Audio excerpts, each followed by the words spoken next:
ရေးဆရာတတရီတင်းချိုင်းတရားမဖဲဝါစာအုပ်အရန်6တဲ့တစီ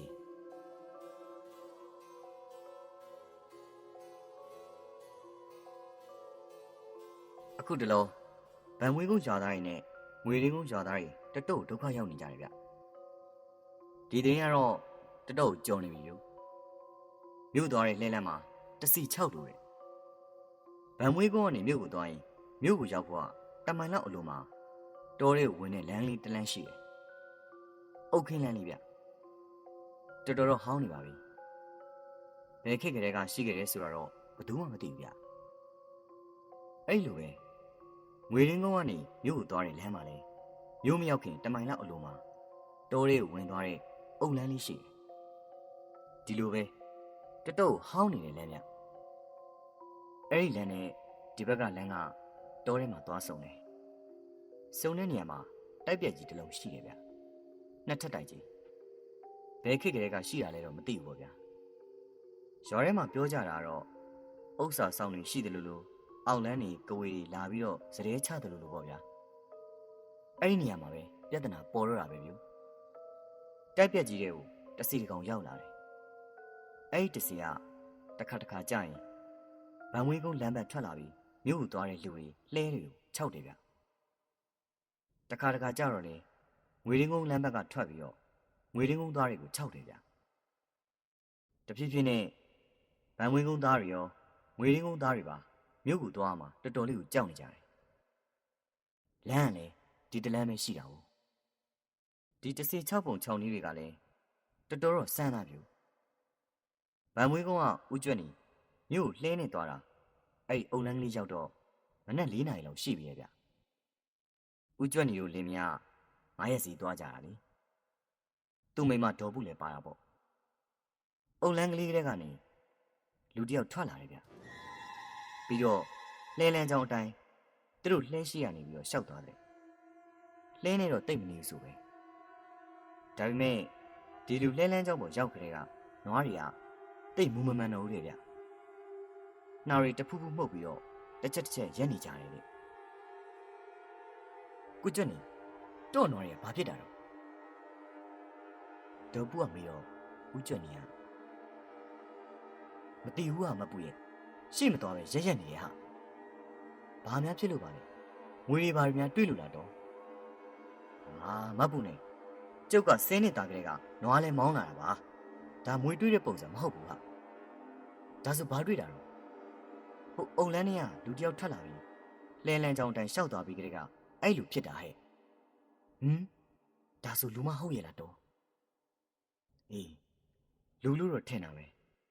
ရှစ်ခက်လန်းလန်းကသွားနေတာဆိုတော့ခက်ဖြူဖြူကြီးပဲမြင်ရတာဟာဒီလူကလည်းတော့လဲလန်းချောင်းကပဲရှောက်ရတယ်လို့အိုဘေးနားမှာလူသွားလန်းရှိတာမသိဘူးလားတော့ဩသူရှောက်ချင်လို့ရှောက်တာနေမှာပေါ့ဟဲ့ဒါနဲ့ပဲဦးကျွတ်နေကနွားတွေကိုနှင်တန်နဲ့တထိုးထိုးလုပ်ပြီးတော့မောင်းနေရတော့တာတဲ့တော်တော်လေးကြာလာတော့ဒေါ်ပူကလှဲလန်းဘေးကိုအိုးကြည့်တကြီးလုပ်ပြီးတော့ကိုကျွတ်နေတော့ဘယ်ကိုမောင်းနေရတော့ဒီနေရာတွေကိုကျုပ်တကားမှမရောက်ဘူးပါဒေါ်ပူကအဲ့လိုပြောလိုက်တဲ့အချိန်မှာပဲ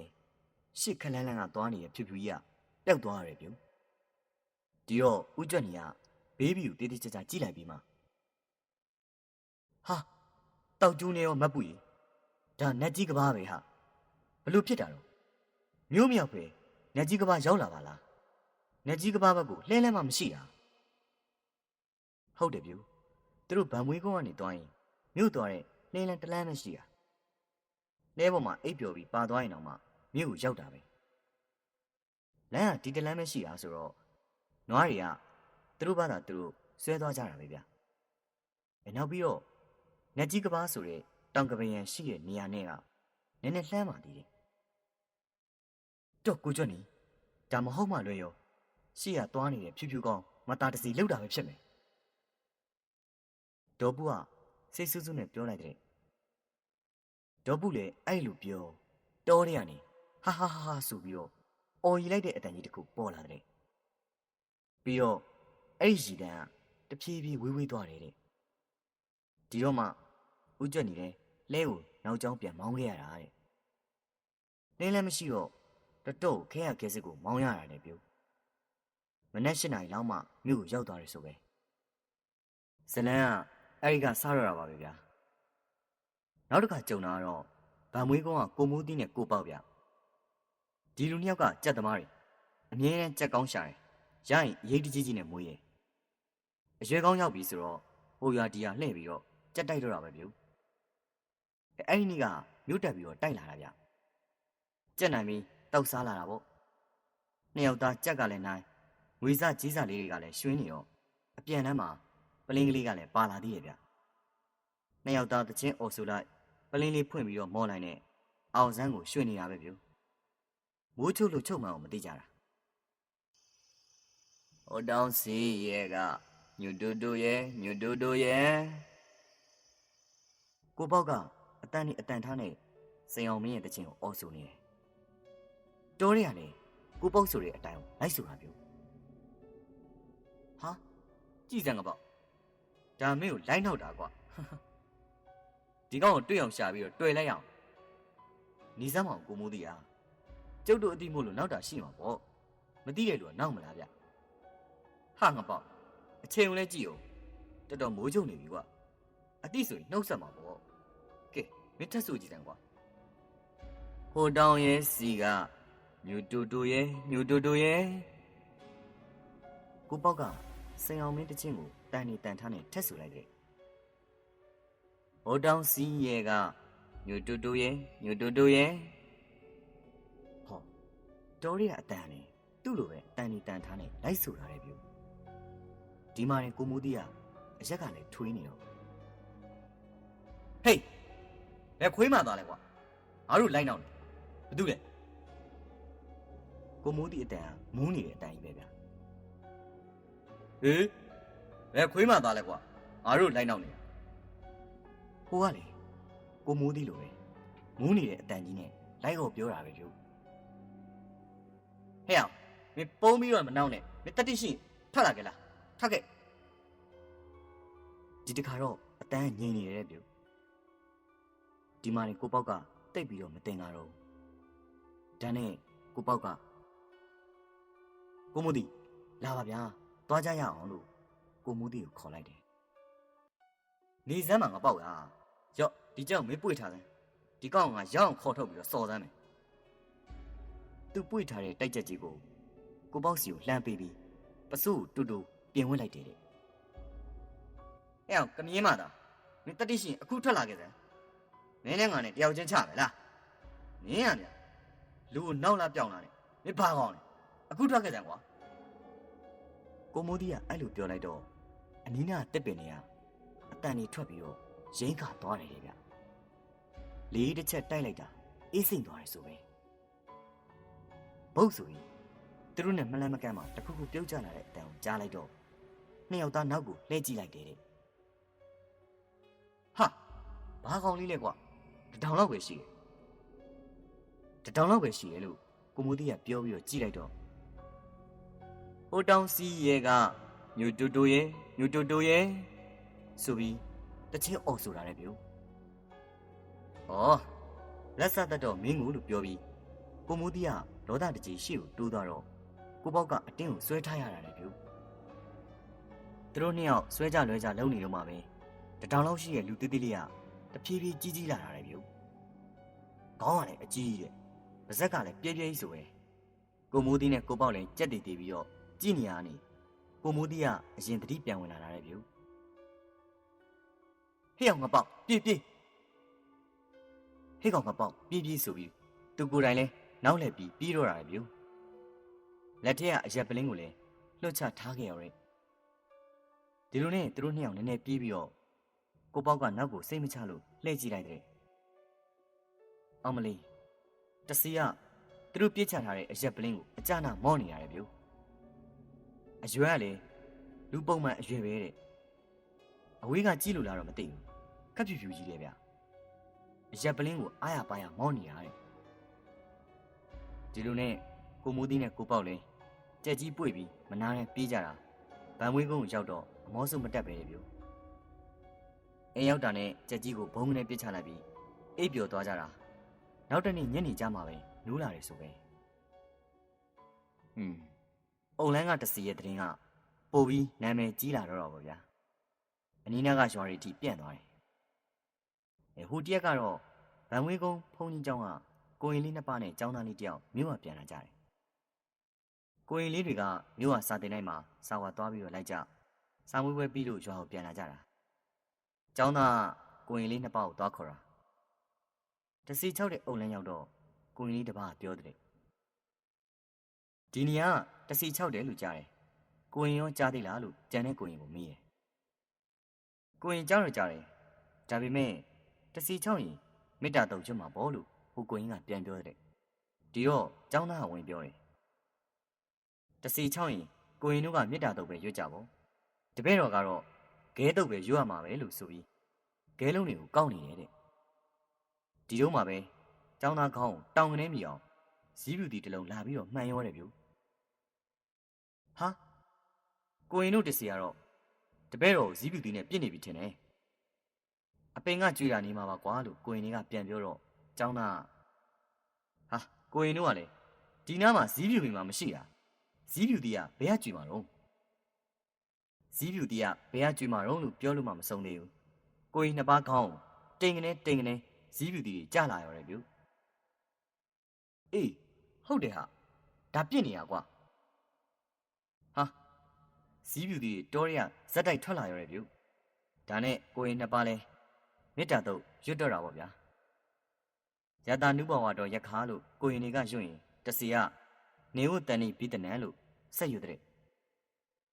ကိုရင်တွေကယင်းကြီးစီဝါနွေယုံဇန်တော်လို့ရွတ်ရင်တစီက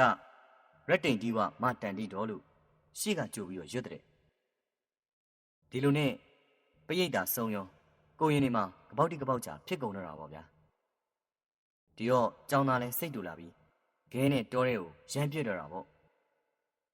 တစီကလည်းသူ့ကိုဇီးပြူတီနဲ့ပြစ်သူကလည်းခဲနဲ့ပြစ်ကလေးတွေစော့တယ်လို့ဖြစ်နေတော့တာပေါ့ဗျာနောက်တော့ကိုရင်နှစ်ပါးလဲမနေတာတော့ပဲခဲတွေကောက်ပြီးကျောင်းသားဘက်ကဝင်ကူပြီးတော့ခဲနဲ့ပြစ်ရတာပေါ့လေသူတို့3ယောက်တစီကတကောင်နဲ့သူပြစ်ကိုပြစ်နေကြတာအချင်းကမနက်ပိုင်း9 နာရီလောက်ပေါ့လူသွားလူလာကလည်းပြက်နေတာနောက်ဆုံးကိုရင်နှစ်ပါးရောကျောင်းသားရောခြေကုံလက်ပန်းကျလာပြီးခဲတောင်ကုန်းမကောက်နိုင်တော့ဘူးတဲ့ဗျို့ဒီတော့မှမြို့ကပြန်လာတဲ့ဘာကြီးတာဝါတို့လှဲနေတွေ့ပြီးရွာကိုကိုရင်တွေနဲ့ကျောင်းသားကိုပြန်ခေါ်လာခဲ့ကြတာတဲ့လမ်းမှာကိုရင်တွေရောကျောင်းသားရောပင်ပန်းပြီးအိပ်ပျော်သွားကြတာတဲ့ဖုံးကျောင်းရောက်တာတောင်မနိုးလို့မနှဲကိုနှုတ်ရတယ်ဆိုပဲဗျာဟိုတနေ့ကတော့ကိုတာညံတို့လင်မယားမြို့ကနေလှဲနေပြန်လာကြတာတဲ့အုံလန်းသားကိုရောက်တော့ညနေနေဝင်ဒီရောဖြစ်နေပြီဆိုပဲသူတို့လင်မယားကလည်းကြောက်တော့ကြောက်နေတဲ့ဒါပေမဲ့လင်မယားနှစ်ယောက်တိုင်ပင်ပြီးတော့တန်မုတ်တွေရွတ်ကြတဲ့ဗျအဲ့ဒီနားမှာကတစ်ပင်ဝါပင်ကလည်းထူထပ်တော့လင်မယားနှစ်ယောက်ကပို့ပြီးတော့ကြောက်တော့တာပါဗျာဒီထဲမှာမြို့ကအပြန်တရုတ်ဖိုးခွေးခောက်ဆွဲကြော်ဆိုင်ကနေခောက်ဆွဲကြော်တစ်ထုပ်ကလည်းဝယ်လာခဲ့ကြတာလေအုံလန်းနည်းနည်းကြော်လာတော့ကိုတာညံကလည်းနောက်အတော့မောင်းတာပဲသူ့မိမမစိုးကလည်းသူ့ခောက်ဆွဲကြော်တုပ်ကလေးကိုစိတ်မချလို့အဝတ်နဲ့အုပ်လိုက်တယ်ဒီတုန်းမှာပဲဟဲ့တီနာမအုပ်နဲ့ငါမြင်တယ်လို့တစ်ပင်မောင်းနေလှမ်းပြောတဲ့အတန်ကိုကြားလိုက်ရတယ်ဒါနဲ့လင်မယားနှစ်ယောက်တစ်ပင်မောကြည့်လိုက်ကြတော့လက်ကြီးအရှိကြီးကျလာပြီးခောက်ဆွဲကြော်တုပ်ကိုဆွဲယူသွားရဗျူကိုတာညံလဲဘာပြောကောင်းမလဲနွားနှစ်ကောင်ကိုနှိမ်နှံနဲ့မနားနဲ့ရိုက်ပြီးမောင်းလိုက်တာရွာထဲလှဲဝင်တာတော့မသိဘူးတဲ့ဗျူသူ့မိမမဆိုးဆိုတာကလည်းလှဲထဲမှာဝင်းရထိုးပြီးတော့လက်ရံအတိုင်းတွေကင်ထားရဆိုပဲရွာထဲရောက်တော့မှဒုံဆိုင်မောင်းလာတဲ့သူ့လက်ကိုရွာသားတွေကမြင်ပြီးဟဲ့အောင်တာညံဘာဖြစ်လာတာတော့လို့အော်လိုက်တော့မှလက်ကိုရက်လိုက်တယ်ဆိုပဲဒါပေမဲ့ရွာလူတွေကဝိုင်းမိတာတော့ဘာမှမပြောနိုင်ပဲကြောင်ကြီးဖြစ်နေလို့ဆရာတော်ကြွလာပြီးတော့ရီမန်းနေပါတွေတိုက်ယူရတယ်ဆိုပဲတတိကောင်းကောင်းဝင်လာတော့မှဒီအဖြစ်အပျက်ကိုပြန်ပြောနိုင်တာလေဗျဒါရီကဗန်ဝေးကုန်းကလူတွေကိုခြောက်တာဗျဒီတစီကတောအုပ်ကလေးရဲ့ဟိုဘက်ကနေမြို့ကိုသွားတဲ့ငွေရင်းကုန်းလမ်းမှာလဲခြောက်တာပဲလေဗျတရက်ကတော့ငွေရင်းကုန်းကဖိုးခင်မောင်ဆိုတဲ့အဖိုးကြီးမနဲ့ဝေလီဝေလင်းမြို့ကိုလှဲနဲ့နှိုင်းရီတွေသွားပို့တာအချောက်ခံလိုက်ရတယ် အုံလန်းကလေးကိုကြော်လိုက်ပြီးတိတ်မကြခင်ပါတဲ့လမ်းဘေးမှာအထုပ်ထုပ်တွေ့ရတယ်အထုပ်ကပစိုးနဲ့ထုတ်ထားတာတော်တော်ကြီးဆိုပဲဘိုးခင်မောင်ကဘာထုတ်ကြည့်လဲဆိုပြီးတော့လှဲကိုရက်ပြီးတော့ဆင်းကြည့်တယ်အထုပ်ကိုဖြည့်ကြည့်လိုက်တော့အထဲမှာတိတ်ရွက်တွေထည့်ပြီးတော့ထုတ်ထားရတဲ့အဲ့လိုနဲ့ဘိုးခင်မောင်ကြီးအထုပ်ကြီးကိုဆင်းကြည့်နေတော့မှပဲတစီကနွားလေးကိုတက်ပြီးတော့မောင်းသွားရတယ်ဗျဟဲ့ရက်ဆန်းဆိုပြီးဘိုးခင်မောင်ကနောက်ကပြေးလိုက်တော့လဲကိုနည်းနည်းမှမမီဘူးတဲ့ဗျတစီကနွားလေးကိုမောင်းသွားလိုက်တာဟုံကိုတစ်ထောင်ထောင်ထားနေရပဲတဲ့ဗျာဘိုးခင်မောင်ကြီးလည်းနောက်ဆုံးမပြေးနိုင်တော့ပဲဖြည်းဖြည်းပဲရှောက်သွားရတာတဲ့မျိုးဝင်ရောက်တော့မှသူ့လဲကိုတွေ့ရတော့တဲ့တစီကလဲကိုဇောင်းချမ်းပင်ကြီးအောက်မှာကြာကြာနာနာရက်ထားခဲ့ရတဲ့ဒီတော့မှဘိုးခင်မောင်လည်းလဲပေါ်တက်ပြီးမြို့ထဲကိုမောင်းဝင်လာခဲ့ရတယ်ဆိုပဲဒီเจ้าကိုရွာမှာပြန်ပြောတော့ရွာလူတွေကဝိုင်းရင်ကြတယ်ဆိုပဲဗျနောက်တစ်ခါ6တာကတော့နက်ကတော့ဒေါ်ဘူးမနဲ့ဗျဒေါ်ဘူးမကလည်းငွေရင်းကုန်းကနာမည်ကြီးနက်ကတော့ဗျနာမည်ကျော်လာလို့ငွေရင်းကုန်းမှာတော့မနေတော့ပဲမြို့ပြောင်းသွားတာမြို့မှာလည်းအလုပ်ဖြစ်လို့တော်တော်အဆင်ပြေတယ်ဆိုပဲဒေါ်ဘူးမသူ့ရွာကိုကိစ္စလေးရှိလို့ခဏပြန်လာတာတဲ့လဲတစီငားပြီးတော့ပြန်လာတာဗျလဲပေါ်မှာလဲသမားရဲ့သူ့ရဲ့ပဲပါတာတဲ့အုတ်လန်းသားရောက်တော့တောထဲကနေနတ်တချင်းဆိုတဲ့အတန်ထွက်လာရတယ်ဗျအတန်မှအောင်လိုက်တာလေဗျာအတူကလေးရည်နဲ့ရှင်ကားပြိုင်ပန်းမွေရရွှေကော်စောရောနှောလို့ထိုင်တဲ့ဟေးဖေကျော်ရဲ့ဟေးဆိုပြီးနက်ကနားမှာကနေတဲ့အတန်မျိုးနဲ့ကိုဆိုတာတဲ့ဗျလဲသမားကလည်းအချင်းလေးကိုရိတ်မိသွားတော့လဲကိုအမြန်မောင်းပြရတယ်ဗျအဲ့ဒါလဲနောက်ခက်လန်းလန်းမှာဖြူဖြူကြီးတကောင်တောထဲကပြေးထွက်လာပြီးလဲလန်းချောင်းမှာကားလိုက်တာလေဗျာကွေးနေတာပဲတဲ့ဒေါ်ဘူးမကြီးဆိုတာကြောက်လွန်းလို့အသားတစ်ဆက်တုံနေရတယ်ဗျလဲနေဝေးလာတော့တစီကအကရက်ပြီးဟဲ့ဘူးမနင်းနဲ့ငါအကပြိုင်မလားလို့လှမ်းပြီးသေးတယ်ဗျာဒေါ်ဘူးမရဲ့လှဲလဲအတကုံလွတ်မောင်းလိုက်တော့ငွေရင်းကိုဘလူရောက်သွားမှတော့မသိဘူးတဲ့ဗျဒီလိုနဲ့တဖြည်းဖြည်းဒီတစီကအချိန်မရွေးတော့ဘူးတဲ့ဗျမနဲ့လင်းလဲ6ညလဲ6နေ့ဘက်လဲ6နဲ့တဖြည်းဖြည်း6တာတွေကစိတ်တက်စိတ်လာတယ်ကျုပ်တို့ရွာမှာလဲတနေ့ဒီတစီရဲ့သတင်းကိုပဲကြောက်နေကြတာဗျဘသူတွေတော့တစီ6ခံရလို့ဆိုတဲ့သတင်းက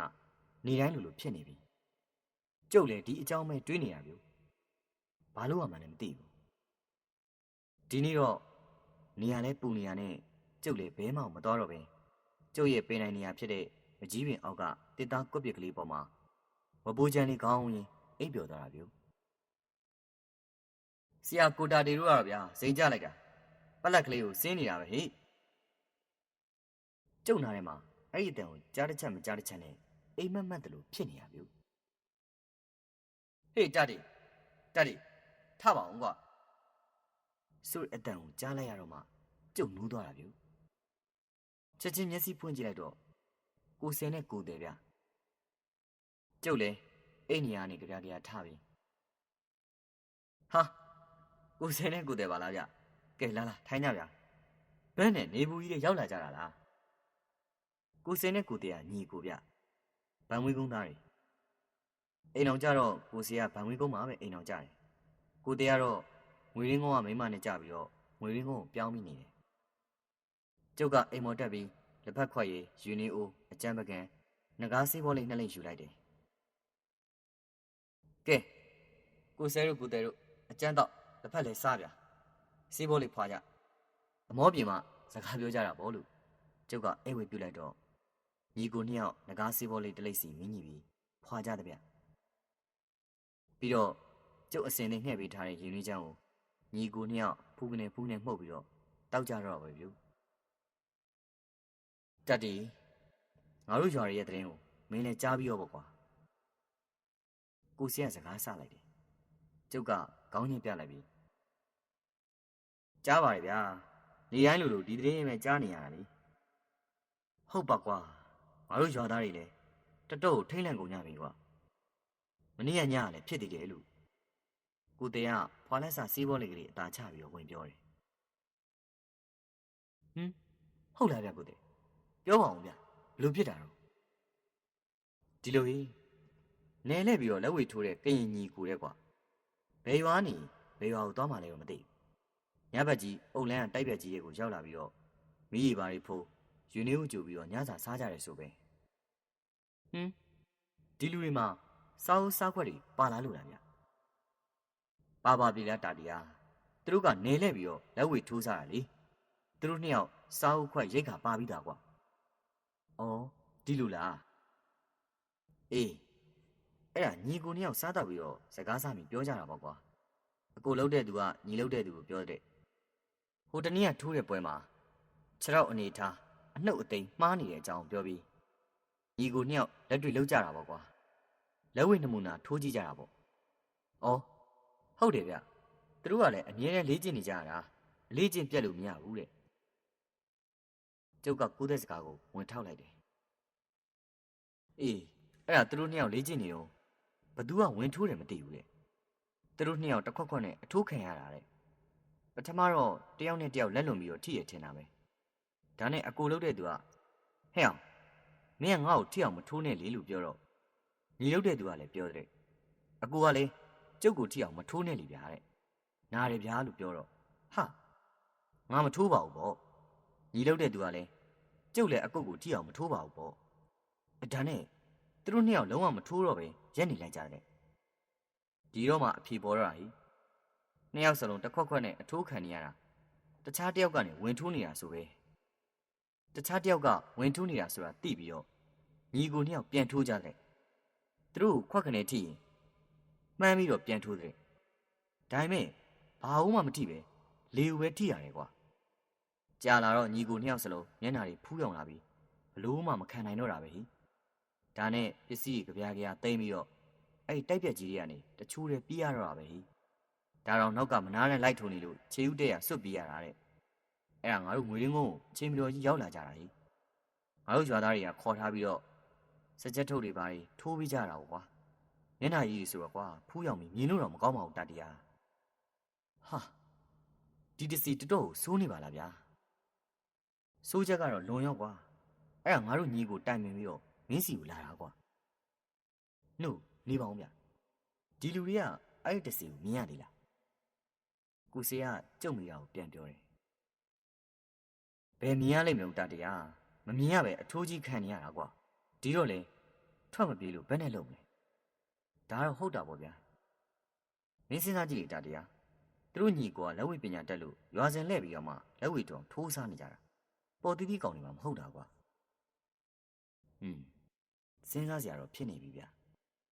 ဒီတစီကတချင်းနေလဲဆိုတတ်တယ်လှဲလဲမောင်းတတ်တယ်အခုလက်ဝဲလဲထိုးတတ်နေပြန်ပြီဆိုတော့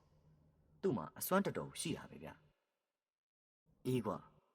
ဗံမွေးကောင်ကကိုရင်လေးတွေနဲ့ပရိတ်တောင်ပြန်ရွတ်နေသေးတယ်ဆိုပဲကိုတဲကဝင်ပြောပြီးတော့ရည်နေတယ်ဟုတ်ပါကွာငါတို့ရွာကိုရင်လေးအဲ့နေကဘာကြီးတာဝါလှဲနဲ့တွေ့ပြီလို့ပေါ့ကွာတွေ့တာမတွေ့ရင်လှဲလန်းเจ้าမှာပြန်တော်မူကုန်ပါကိုစီကအဲ့လိုဝင်ပြောလိုက်တော့ကျုပ်တို့သုံးယောက်ရီလိုက်ကြတာဗျာအဲ့လိုရင်းရင်းနဲ့ပဲကျုပ်ခေါင်းထဲမှာအတွေးတစ်ခုလက်ကနေပေါ်လာတယ်ဗျဆက်ပြီးတွေးလိုက်တော့ဆရာနွန်ဖကျုပ်ကိုပြောပြဘူးတာတစ်ခုကိုချက်ချင်းသတိရသွားတယ်တတိတစီးဆိုနေတယ်တိတ်တော့အထင်မသေးဘူးကွာတချို့တစီမှာတစီအုတ်ထုပ်ဆိုတာရှိတယ်အလွန်စွမ်းတာပါအုတ်ထုပ်ရှိတဲ့တစီဆိုရင်နိုင်မှုမလွယ်တွေ့ရင်ပြေးရမှာကြီးအုတ်ထုပ်ကလည်းအယောင်မျိုးမျိုးရှိတယ်ကွာအစိမ်းရောင်အဝါရောင်အနီရောင်အနီဆောင်တဲ့တစီကအစွမ်းဆုံးဆိုပဲတချို့တော့ကြောက်နေပြီးတော့ဆွဲလိုက်တော့အုတ်ထုပ်ကိုသွားဆွဲမိနေဆိုပဲသူတို့အုတ်ထုပ်ပါသွားရင်တော့ချက်ချင်းကိုဒူးထောက်ပြီးတော့တောင်းပန်တာဆိုပဲကွာအုတ်ထုပ်ကိုပြန်ပြီးကိုငိုယူပြီးတော့တောင်းလို့လာတယ်ဟုတ်ပြီကိုစေကြီးဟုတ်ပြီကျုပ်တိသွားပြီပြုကျုပ်ကိုဆီယန်တော်ဖပြောပြဘူးတာပဲဒါဆိုရင်ဒီကောင်ကအုတ်ထုပ်နဲ့တစီဖြစ်မယ်ဗျာဟေးဘာအုတ်ထုပ်လုံးကတတရားဒီလိုဗျတစီမှာတစီအုတ်ထုပ်ဆိုတာရှိတယ်တဲ့ဒါပေမဲ့တစီတိုင်းမှာအုတ်ထုပ်ရှိတာတော့မဟုတ်ဘူးဗျအစွမ်းထက်တဲ့တစီမှာမှအုတ်ထုပ်ရှိတာအဲ့ဒီအုတ်ထုပ်ကတတုတ်အစွမ်းရှိတာဆိုပဲဟာဒါဆိုရင်ဖြစ်နိုင်တယ်အုံလန်းကိုရောက်နေတဲ့တစီကတတုတ်စွမ်းတာပဲကွာအေး ပြောပါဦးကွာအဲ့ဒါဘယ်လိုလုပ်ရင်ကောင်းမလဲတတ်တယ်ဒီလိုလုပ်ဗျာမနေ့ပြန်ညကြရင်ဦးစင်းနဲ့ကျုပ်နဲ့အဲ့တိုက်ပြက်ကြီးကိုသွားပြီးတော့ညရင်မယ်ဗျာပြီးရင်ဒီတစ်စီနဲ့ကျုပ်လက်ဝိထိုးမယ်အာတတ်တယ်ကလည်းငါမလိုက်ရဲဘူးကွာကိုဆယ်ကြီးကသူမလိုက်ရဲဘူးလို့ပြောပြီးတော့ရှက်ရှက်နဲ့ရီတော့တာပဲပြုဒီတော့သူ့ညီကိုတဲကငါလိုက်မယ်တတ်တယ်မင်းနဲ့ငါသွားမယ်နို့မင်းကလက်ဝိရောထိုးတတ်လို့လားဟာနည်းနည်းတော့ရပါရဲ့ဗျကျုပ်ဒီပါယုံဖျားပွဲမှာတက်ထိုးမှုပါတယ်စုတောင်းရဘူးသေးတယ်85ချက်လား90လားတော့မှတ်မမိတော့ကဲဒါဆိုလဲသွားကြတာပေါ့ကွာဒါဆိုရင်ဒီလိုလုပ်ကွာမနှက်ဖြန်ညက်နေမှာတာတီရောငတဲ့ရောငါးစီကိုရအောင်လာခဲ့ငါမင်းတို့ကိုလှဲနေလိုက်ပို့ပေးမယ်အာကောင်းသားပဲဗျဒါဆိုရင်မနှက်ဖြန်ဆက်လာခဲ့မယ်ကိုစင်ဆောင်နေကိုတေကဒီညရွာပြန်ပေါ့မနှက်ဖြန်ပါလာခဲ့နော်အေးငါဒီနေ့တော့ရွာခဏပြန်မယ်စိတ်ချမနှက်ဖြန်ငါစောစောရအောင်လာခဲ့မယ်ကိုတေကပြန်ပြောတယ်ဒီတော့ကိုစင်ကနောက်ထပ်ပြောတယ်ကဲဒါဆိုနောက်နေ့မနေ့စောစောမှငါမင်းတို့လှဲနေလာကြုံမယ်နောက်နေ့မလုံနဲ့ဗျာကျုပ်တို့ကိုအုံလန်းရအောင်လည်းမပို့နဲ့အုံလန်းမရောက်ခင်တတိုင်းလောက်မှာမြန်းပင်ဖုံကြောင်ရှိရတယ်ဗျာတော့ရဲ့ကြောင်လေးသိရမဟုတ်လားအေးသိပါတယ်ကွာတတရအေးကိုစင်ကကျုပ်တို့ကိုအဲ့ကြောင်ထိပဲပို့ပြီးတော့ရွာမပြန်မဲနဲ့အဲ့ကြောင်ကနေပဲစောင့်နေကျုပ်တို့ကိစ္စပြီးတာနဲ့မယမ်းမီကြောင်လာခဲ့မယ်ပြီးရင်ရွာပြန်ကြတာပေါ့ကိုစင်ကြောက်ရင်ရွာလူတယောက်အဖော်ခေါ်ခဲ့မယ်ဗျာအေးဟုတ်ပြီငါတူလူအောင်ခေါ်ခဲ့မယ်ဒီကောင်ကတက်တီတော့ရှိတာကွာညနေဆောင်တော့ကိုစင်နဲ့ကိုတဲ့ပြန်သွားကြတယ်ကျုပ်တယောက်တည်းမကြီးပင်ကြီးအောက်မှာဆက်တွေးနေတယ်ညရောက်တော့အဘနဲ့အမေကိုဒီအကြောင်းပြောပြတော့အမေကဖြစ်ပါမလားလို့ပြောတယ်ကျုပ်ကဘာမှမပူနဲ့အမေဒီတစီကိုဒီလိုမလုပ်လို့မရတော့ဘူးဗျာလို့ပြောရတယ်နောက်တနေ့ညနေ4 နာရီထိုးတော့ကျုပ်ဗန်မွေးကုန်းကိုရောက်နေပြီကိုဆယ်တို့အိမ်မှာကိုတဲလေးရောက်လို့ရွာရဲလူတွေအောင်ရောက်နေတယ်တာတီတယောက်ဒီညတစင်းနဲ့လက်ဝဲသွားထိုးမလို့ဆိုတဲ့စကားကဗန်မွေးကုန်းမှာပြန့်နေတာပြုကျုပ်ကိုဟိုလူကကြည့်ဒီလူကကြည့်တချို့ကလည်းမေးသေးတယ်ဗျငါတို့နောက်ကလိုက်ခဲ့ဖို့လူသေးလားဟာအကိုကြီးတို့မလိုက်နဲ့လူများရဲ့တစီကထွက်မလာပဲနေမှာပေါ့အေးကွာဒါလည်းဟုတ်တာပဲဒီလိုနဲ့ကိုဆယ်တို့အိမ်မှာလူစီကားနေရပါဗျာည8 နာရီထိုးတော့မှကျုပ်တို့ဗန်ဝေးကုန်းကထွက်လာခဲ့တယ်မြန်းမိန်ကျောင်းမှာကိုဆယ်ရင်တွတ်တူလူဝဆိုတဲ့ကောင်ရင်စောင့်နေခဲ့တယ်ကျုံနဲ့ကိုတဲကတော့အုတ်လန်းကတိုင်ဟောင်းကြီးကိုလာခဲ့ကြတယ်ကိုဆယ်တို့အိမ်ကမထွက်ခင်ကျုပ်ကဆီယာနွန်ဖပေးထားတဲ့မျက်ကွင်းစီကိုတွေးပြီးမျက်စိကိုကွင်းလာခဲ့တယ်ပြီးတော့တစ်စုံစေးတောင်နဲ့တွေးပြီးတော့လက်ခုံနှစ်ဖက်မှာလိမ့်လာခဲ့တယ်ကျုပ်တို့နှစ်ယောက်တိုက်ပြက်ကြီးကိုရောက်တော့မီးဖို့ပြီးအစင်းနဲ့တစုပ်ထိုးထားတဲ့ကြက်သားကိုกินရတယ်ပြီးတော့တိုက်ပြက်ကြီးထဲမှာလင်းနေအောင်အနီးနားမှာတွေးသမျှတစ်ကိုင်း6တွေမပြတ်ထည့်ပြီးထားတယ်ကိုတဲကသူအစင်းနဲ့ယူလာတဲ့ဖျောင်းနိုင်ကလေးအောင်ဒီကွယ်တဲ့နေရာမှာထုံးထားသေးရဲ့ဗျတိုက်ပြက်ကြီးထဲမှာအလင်းအောင်ကလေးခက်ပြပြရှိနေရပါဗျာကျုပ်တို့နှစ်ယောက်ကြက်သားတွေกินကြက်သားกินနေပါလေစားတော့ပြီးတော့ည7 နာရီနီးပါရှိပြီဗျာကျုပ်ကစကားဆလိုက်တယ်ကိုတဲ့ဟိုနေ့ကပွဲမှာထိုးခဲ့တာခြေကွက်တွေမှားနေတယ်ဗျခြေကွက်လည်းမှန်မယ်လက်အနှုတ်သိမ်းလည်းမြန်မယ်ထိုးချက်တွေလည်းပိုင်မယ်ဆိုရင်တစ်ဖက်လူဘယ်ခံနိုင်မှာတော့ဗျမင်းကပါဇက်ကပြောနေတော့ငါဘယ်နားလဲမလို့ကွာနည်းနည်းပါပါလက်တွေလေးပါလေလောက်ပြမှာပေါ့စိုးစိုးတွေကကျုံနဲ့ကိုတဲ့ကအတိုင်ဖောက်လှုပ်ထားပြီးသားဗျဘာလဲခင်ဗျာကျုပ်ပညာတွေကိုနည်းနည်းကြည့်ကျင်လို့လားဒီနေ့တလွားမှာတော့ကျုပ်ကိုရှင်နိုင်မဲ့သူပေါ်မှာမဟုတ်ဘူးဗျကျုပ်ကတစီကြောင်းအော်ကျဲလုံနေရပြီကဲခင်ဗျာကြည့်ကျင်ကြည့်ပြီးတော့ဆိုပြီးကျုပ်ကမတရက်ပစိုးကိုကြောင်းမြောင်းကြိုက်လိုက်ပြီးလက်ခေါင်းမောင်းခတ်လိုက်တယ်ဗျပြီးတော့လက်ဝေးစပြီးတော့ပြတာပေါ့ဗျာကိုတဲ့ကလည်းကျုပ်တို့ကြိုပြီးညှိထားတဲ့အတိုင်းကျုပ်ကိုပါဇက်ဆိုင်တီးပြီးတဗျဘိန်းမောင်းခက်ကြမ်းကြမ်းကလေးပြုတ်တီပေါင်းတီပေါင်းတီပေါင်းတီပေါင်းတီတီတီပေါင်းတီပေါင်း ကိုတဲ့ရဲ့ပါဇက်ဆိုင်ကလည်းကောင်းသားဗျကျုပ်ကလည်းလက်ဝတ်ကြီးကိုပြဝယ်ဗျတိုက်ပြက်ကြီးအပေါ်တက်ကနေတက်သားလှေကအဟောင်းကြီးကိုနင်းပြီးတော့ဆင်းလာတဲ့အတန်ဗျတပြေးပြေးအောက်ရောက်လာပြီဗျကိုတဲ့ကလည်းပါဇက်ဆိုင်ကိုမနာရန်တီးကျုပ်ကလည်း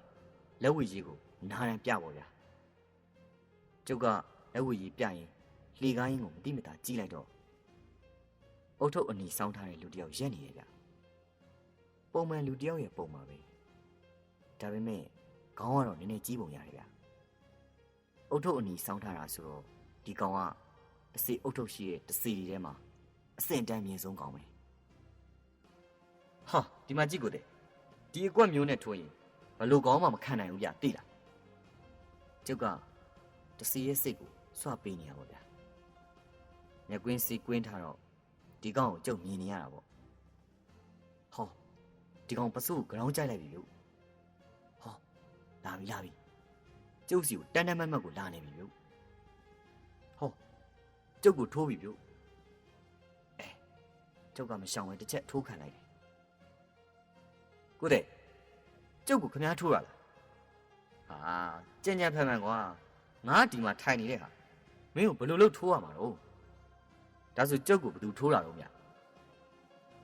ကျုပ်ကသူ့ကိုမြင်နေပြီမဲ့မမြင်ချင်အောင်ဆောင်ပြီးတော့ပြောနေရပါဗျာထိုးပြီဗျာကျုပ်ကိုတစီကထတ်ထိုးတယ်ကျုပ်မရှောင်ပဲထပ်ပြီးတော့အထိုးခံလိုက်ပြန်တယ်ဒီကောင်ကကျုပ်ကိုသူထိုးရန်ရပြီလို့ထင်ပြီးအနားကိုပြေးကပ်လာတာမျိုးအရက်ကတော့ကျုပ်နဲ့မတင်းမရင်ပါလူကလူပလန်ကလေးဗျတစီကိုကျုပ်ကမမြင်ချင်အောင်ဆောင်ပြီးသူ့အထိုးကိုစောင့်နေဟောကျုပ်မျက်နှာကိုဖြောင်းလက်တီနဲ့ထိုးတာမျိုးရှောင်းပြီကျုပ်ကိုရှောင်းလိုက်ပြီဟောထိုးပြီမျိုးကျုပ်ကတစီရဲ့ပချိတ်ကိုမိမိရတစ်ချက်ထိုးထည့်လိုက်ပြီထိရဗျလေကိုထိုးရတယ်လို့ပဲဖွဲရည်ကြီးကိုထိုးရတယ်လို့မဟုတ်ဘူးလူချင်းထိုးရတာလိုမျိုးထိသွားတာဗျဒီကောင်နောက်ကိုရွေ့သွားတယ်ပြီးတော့မှကျုပ်ကိုအံ့ဩပြီးတော့ကြည့်နေကျုပ်သူ့ကိုမြင်သလား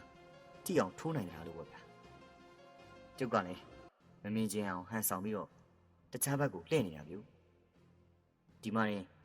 ဒီကောင်ဇဝေဇဝါဖြစ်သွားပြီးတော့ကျုပ်စီကိုပြေးဝင်လာတယ်ဗျအာထိုးပြီဗျကျုပ်ကိုထိုးတာဇက်တိုက်ကိုထိုးတာဗျကျုပ်သာမရှောင်နိုင်မှောက်သွားမှတေးကြတယ်ဗျပြင်းလိုက်တဲ့လက်သီးတွေကလည်းဝှေကနေနေတာပဲဗျာကျုပ်ကသူ့ထိုးချက်တွေကိုလွတ်အောင်ရှောင်လိုက်ပြီးတော့သူ့အလစ်မှာသူ့ရင်ဝါတက်ကိုထောက်လက်သီးခပ်ပြင်းပြင်းကလေးထောက်ပေးလိုက်တယ်တစီတုံနေဖြစ်သွားတယ်ကျုပ်ထက်ထိုးတယ်အဲ့ဒီနေရာကိုပဲနောက်တစ်ချက်ထက်ထိုးတယ်အထက်ထက်ထိုးလိုက်တယ်တစီဒူးထောက်ကျသွားပြီရှေ့ကိုဟတ်ထိုးလဲကျသွားပြီလို့အော်တစီလဲသတိမိတက်တာကိုလို့ကျုပ်တွေးလိုက်မိတယ်ပြီးတော့သူ့ခေါင်းမှာစောင်းထားတဲ့အုတ်ထုပ်အနေကိုကျုပ်ချွတ်ယူလိုက်တယ်ဒီအုတ်ထုပ်ကိုကိုသေးကမမြင်ဘူးဗျကျုပ်ပဲမြင်ရတာတစီလဲနေအောင်လဲကိုသေးကတော့မမြင်ဘူးပေါ့ဗျာကျုပ်ထင်ပါတယ်တစီသတိမိသွားတာဟာတစ်စုံစီးတော်ကြီးရဲ့အစွမ်းကြောင့်ပဲဖြစ်လိမ့်မယ်ဗျကျုပ်နဲ့ကိုသေးတိုက်ပြက်ကြီးတွေကနေကတ်တုတ်တုတ်ထွက်လာခဲ့ကြတယ်မယမ်းမင်ကျောင်းကိုရောက်တော့ည2 နာရီထိုးနေပြီဗျကိုသေးတို့စောင့်နေတဲ့လဲပေါ်တက်ပြီးဗန်ဝေးကုန်းကိုပြန်ခဲ့တယ်ဗန်ဝေးကုန်းကိုရောက်တော့မနဲ့လင်းကန်နေပြီဘုန်းကြီးကျောင်းကအုံမောင်းတော့ခေါင်းနေပြီကျုပ်လည်းပင်ပန်းပြီးတော့အိပ်ပျော်သွားတယ်တတ်ဒီရောက်ထပါဦးကွာကျုပ်အိပ်ပျော်နေရအောင်ရင်းကြီးတုတ်ပြန်နဲ့လာနှုတ်တာတော့ကိုစင်းနဲ့ကိုသေးဗျကျုပ်လည်းကြပြကြရလူလဲထပြီးတော့ဘာဖြစ်လို့တော့ကိုစင်းရွာတွေကတော်စီမာကြီးကိုတရေဝင်ပူးနေလို့လေကွာအဲ့ဒါဘာဖြစ်တော့ဗျကိုစင်းကအဲ့ပူးနေတဲ့တရေကတာတိကိုခေါ်ပြီးလို့ပြောနေလို့မင်းဒီရွာမှာရောက်နေအောင်ဒေါ်စီမာသိရမှာမဟုတ်တာဟုတ်လားဒါဆိုရင်တော့ကျုပ်လိုက်ခဲ့မယ်ကျုပ်ကပြောဆူဆူကိုဆယ်တို့ညီကိုနဲ့လိုက်ခဲ့တယ်ကိုဆယ်တို့အိမ်နဲ့လေးလုံးကျော်မှာဒေါ်စိမဆိုတဲ့မိမကြီးကိုတရေပူးနေရပြီဟဲ့တာတိကိုခေါ်ပြီးလို့ငါပြောနေရမကြားကြဘူးလားဟုတ်ကဲ့ သွားခေါ်နေပါ යි ခင်ဗျဓာတ်ထက်အခုဝင်ပူးနေတာဘသူပါလဲ ငါဘသူဖြစ်ဖြစ်နင်တို့နဲ့မဆိုင်ဘူး ကျုပ်ဝိုင်းနဲ့အဝင်မှာကြားလိုက်ရတာဗျအိမ်မော်လဲကျုပ်တက်သွားရော တာတီနင်တစေအုတ်ထုတ်ချုပ်ခဲ့တယ်ဆိုဒီကောင်ငါစီကိုငိုပြီးတော့လာပြောနေတယ် ဩလက်စတက်တော့မဖဲပါဘူးကျုပ်ကညပြန်လာပြီးတန်းရင်သွားတာဗျမျက်ကွင်းစင်းမဖြတ်ရသေးဘူးဒီတော့မဖဲပါဘူးကျုပ်မြင်နေရတယ်မဖဲပါအဲ့တစီကောင်ကအရန်ကို၆တဲ့တစီဗျဗန်မွေးကောင်ကလူတွေရောငွေရင်းကောင်ကလူတွေပါမြို့ကိုမသွားဝင်အောင်ဖြစ်နေပြီဗျ အေးငါလုံးဝမသိလိုက်တာဒီအကောင်ငါတောင်းယူရဟိဒီနေကိုနောက်ဘယ်တော့မှပြန်မလာစီရဘူးငါနင်းနေနဲ့ပေးမယ်သူတစေအုတ်ထုတ်တော့နင်ကပြန်ပေးလိုက်တာလေဒီအုတ်ထုတ်ဟာနင်တို့လူတွေနဲ့ဘာမှမဆိုင်ဘူးဒီအုတ်ထုတ်မရှိရင်ဒီအကောင်3ရက်ကြာရင်သေလိမ့်မယ်ဒါကြောင့်ပြန်ပေးလိုက်တာလေ ကျုပ်ကခါးကြမှာထိုးရတဲ့တစိအုတ်ထုတ်အနေလေးကိုအပေါ်ကဝတ်ထားတဲ့အင်ကြီးဖဖကြီးကိုမှပြီးတော့ဆွဲထုတ်လိုက်တယ်ပြီးတော့မြင်မှုတဲ့ရှိအောင်အုတ်ထုတ်ကိုတေးသေးချာချာကြည့်တယ်ဂရီဘာစားနဲ့ချုပ်ထားတဲ့အုတ်ထုတ်ဗျကျုပ်ကောင်းနေတော့တော်မှာမဟုတ်ဘူးကြီးနေတယ်ကျုပ်ကအုတ်ထုတ်အနေကလေးကိုမဖဲဝါစီကိုလှမ်းပေးလိုက်တယ်မဖဲဝါအုတ်ထုတ်လဲသူ့လက်ထဲရောက်ရောဖြုတ်ကနေပျောက်သွားရပြုဒေါ်စေမကြီးလဲချက်ချင်းသတိပြန်ရလာတယ်ဒီတော့မှကျုပ်ကိုဝိုင်းမိကြတာပေါ့ဗျာအုတ်ထုတ်ကိုသူတို့တော့မမြင်ရပါလားကျုပ်ကြတော့ဘာဖြစ်လို့မြင်ရတာလဲဆိုတာပေါ့ဗျာကျုပ်ကတစ်ဆုံးစီးတော်ကြီးနဲ့မျက်ကွင်းစီးတော်ကြီးအကြောင်းရှင်းပြလိုက်ရတာပေါ့ကျုပ်လည်းမျက်ကွင်းစီးနဲ့တစ်ဆုံးစီးတော်ကိုဖြတ်လိုက်ပြီးကျုပ်ရဲ့ရွာထနောင်းကုန်းပြန်လာခဲ့တယ်နောက်တနေ့ကစပြီးတော့ကျုံနဲ့တစီရဲ့လက်ဝဲပွဲတဲ့ရင်ကရက်ကြော်ရွာကြော်ဖြစ်တော့ပါဗျာအဲ့ဒီကစပြီးအုပ်လမ်းမှာတစီဘယ်တော့မှမချောက်တော့ဘူးပြု